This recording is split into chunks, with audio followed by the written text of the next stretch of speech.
प्रेरित यूहन्ना को पतमुस द्वीप पर एक प्रकाशन मिला। स्वर्ग के महिमामय राज्य को ध्यान से देखते हुए उसने सीखा कि सर्वशक्तिमान परमेश्वर ब्रह्मांड पर राज्य करते हैं और पृथ्वी पर रहने वाले सभी लोगों पर अधिकार रखते हैं।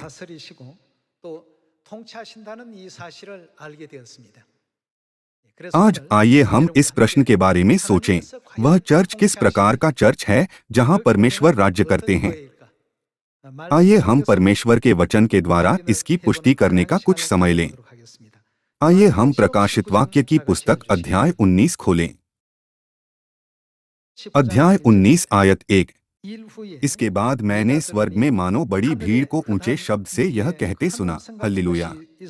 उद्धार और महिमा और सामर्थ्य हमारे परमेश्वर ही की है, क्योंकि उसके निर्णय सच्चे और ठीक हैं। उसने उस बड़ी वेश्या का, जो अपने व्यभिचार से पृथ्वी को भ्रष्ट करती थी, न्याय किया और उससे अपने दासों के लहू का बदला लिया है। फिर दूसरी बार उन्होंने कहा, हल्लेलुया! उसके जलने का धुआं युगानुयुग उठता रहेगा। तब 24 प्राचीनों और 4 प्राणियों ने गिरकर परमेश्वर को दंडवत किया, जो सिंहासन पर बैठा था, और कहा, आमीन, हल्लेलुया! तब सिंहासन में से एक शब्द निकला, हे हमारे परमेश्वर से सब डरने वाले दासों, क्या छोटे क्या बड़े, तुम सब उसकी स्तुति करो। फिर मैंने बड़ी भीड़ का सा और बहुत जल का सा शब्द और गर्जन का सा बड़ा शब्द सुना, हल्लेलुया! क्योंकि प्रभु हमारा परमेश्वर सर्वशक्तिमान राज्य करता है।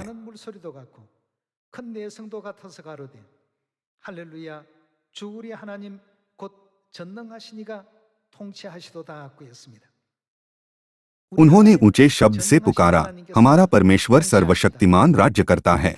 तब जब हम कहते हैं कि परमेश्वर राज्य करते हैं, तो इसका मतलब है कि परमेश्वर सभी चीजों के राजा और शासक हैं। कौन सा चर्च परमेश्वर का शासन प्राप्त करता है? उस चर्च में कौन सा सत्य है जिसमें परमेश्वर राज्य करते हैं?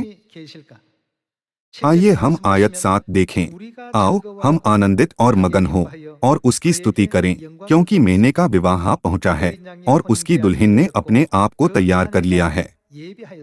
उसको शुद्ध और चमकदार महीन मलमल पहनने का अधिकार दिया गया, क्योंकि उस महीन मलमल का अर्थ पवित्र लोगों के धर्म के काम है। आयत 6 में यह कहता है, हल्लेलुया! क्योंकि प्रभु हमारा परमेश्वर सर्वशक्तिमान राज्य करता है। और आयत 7 में कहा गया है, मेने का विवाह पहुंचा है और उसकी दुल्हन ने अपने आप को तैयार कर लिया है। इसलिए उस चर्च पर कौन राज्य करता है जिसके पास यह सत्य है? क्या इसका मतलब यह नहीं है कि परमेश्वर इस चर्च पर राज्य करते हैं? तब जिस चर्च पर परमेश्वर राज्य करते हैं, उसके पास मेमने और दुल्हन यानी मेमने की पत्नी का सत्य, जो माता परमेश्वर का सत्य है, होना चाहिए।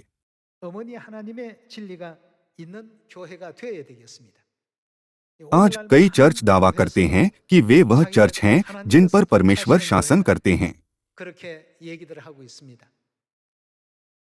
फिर भी हम बाइबल में कहीं भी नहीं खोज सकते कि परमेश्वर ऐसे स्थान पर राज्य करते हैं।